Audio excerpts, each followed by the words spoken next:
సాధారణంగా జైళ్ల చుట్టూ విద్యుత్ కంచెలు, తుపాకులతో కాపలా కాసే సైనికులు ఉండడం మనం చూస్తుంటాం.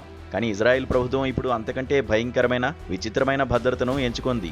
జైళ్ల చుట్టూ మొసళ్లను మోహరించాలని నిర్ణయించింది. ఇందుకోసం మొసళ్లను వన్యప్రాణుల జాబితా నుంచి మార్చి ప్రభుత్వ భద్రతా విభాగాల ఆధీనంలోకి తీసుకువచ్చింది. జైలు గోడలను దాటిన ఏ ఖైదీ అయినా ఇకపై ఆ నీటి ప్రవాహంలోకి వెళ్తే ప్రాణాలతో బయటపడడం అసాధ్యమని ప్రభుత్వం భావిస్తోంది. భద్రత విషయంలో దేశం ఎంతటి వినూత్న నిర్ణయాలకైనా వెనకాడదని ఇజ్రాయెల్ మరోసారి నిరూపించింది. అయితే ఈ ఆలోచన వెనుక ఉన్నది ఇజ్రాయెల్ జాతీయ భద్రతా మంత్రి ఇటమార్ బెన్గ్విర్.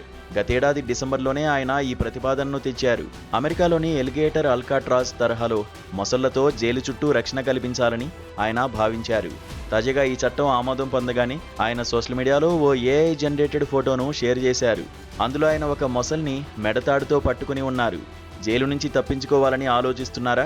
ఇంకోసారి ఆలోచించుకోండి అంటూ ఆయన పెట్టిన క్యాప్షన్ ఇప్పుడు ఇంటర్నెట్లో విపరీతంగా వైరల్ అవుతోంది.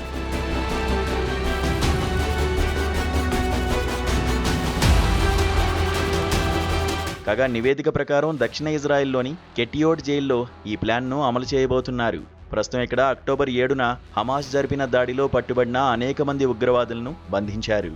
అందుకే వీరు పారిపోకుండా ఉండేందుకు నైలు నది మొసళ్లను ఇక్కడ రంగంలోకి దించుతున్నారు.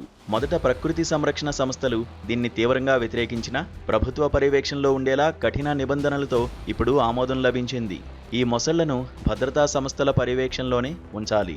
అలాగే ఇవి పొరపాటున కూడా అడవుల్లోకి లేదా బయటకు తప్పించుకోకుండా nature and parks authority director నిర్దేశించిన నిబంధనల మేరకే పెంచాలనే షరతులతో అనుమతులు మంజూరు చేశారు. ఈ నిర్ణయం వినడానికి సినిమాటిక్గా ఉన్నా ఇది అంతర్జాతీయ స్థాయిలో పెద్ద చర్చకు దారితీస్తోంది. శత్రువులను నియంత్రించేందుకు ఒక దేశం ఇంతటి వింత వ్యూహాన్ని అమలు చేయడం నిజంగా సంచలనం.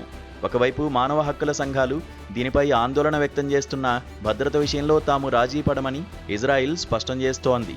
ఏదేమైనా జైలు నుంచి పారిపోవాలని చూస్తే ఖైదీలకు ఇకపై ఈ మొసళ్లు ఒక భయంకరమైన కలగా మారబోతున్నాయి. భద్రత కోసం జంతువులను వాడుకోవడం అనే ఈ కొత్త ట్రెండ్ భవిష్యత్తులో ఇతర దేశాలకు ఏవైనా పాఠాలు నేర్పుతుందా లేదా అనేది వేచి చూడాలి.